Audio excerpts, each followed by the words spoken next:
QR koda in GS1 Digital Link. Ena koda, neskončno možnosti.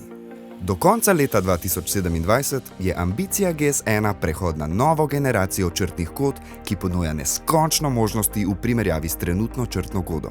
In kaj je ta naslednja generacija črtne kode?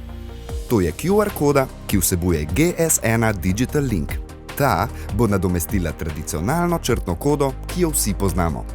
Njen format je lahko veliko manjši od trenutne črtne kode, hkrati pa vsebuje veliko več podatkov. A pozor, to ni le običajna QR koda. Običajna QR koda se poveže le na eno spletno stran. QR koda z GS1 Digital Linkom pa omogoča dostop do več različnih spletnih strani, podatkovnih zbirk ali drugih spletnih virov. Tako dobimo eno samo kodo, ki zadovolji vse potrebe s personalizirano vsebino, odvisno od konteksta in aplikacije, ki jo uporabite za skeniranje. Naprimer, lahko se poveže z domačo stranjo blagovne znamke ali izdelka, ko jo skenira kamera pametnega telefona.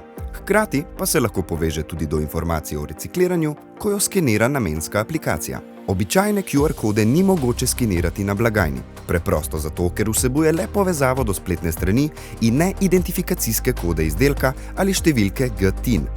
Medtem ko je QR koda z GS1 Digital Linkom spletna povezava, ki med drugimi podatki vsebuje tudi GTIN. To pomeni, da lahko tudi na blagajni nadomesti klasično črtno kodo, ki jo vsi poznamo.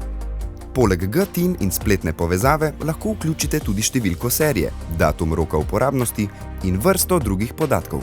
To lahko pomaga avtomatizirati vrsto procesov, kot je na primer samodejno določenje popustov, ko se izdelek približa datumu izteka roka trajanja. Ob izteku roka pa lahko preprečite prodajo posameznega pretečenega izdelka. Zahvaljujoč naslednji generaciji črtnih kod in GS1 Digital Linku boste lahko storili veliko več z le eno kodo. Eno skeniranje, neskončne možnosti.